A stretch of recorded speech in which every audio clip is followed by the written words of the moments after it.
你若從你中間除掉重軛和指責人的指頭，並發惡言的事，你心若向飢餓的人發憐憫，使困苦的人得滿足，你的光就必在黑暗中發現，你的幽暗必變如正午。耶和華也必時常引導你，在乾旱之地使你心滿意足，骨頭強壯。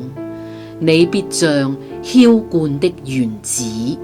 又像水流不絕的泉源。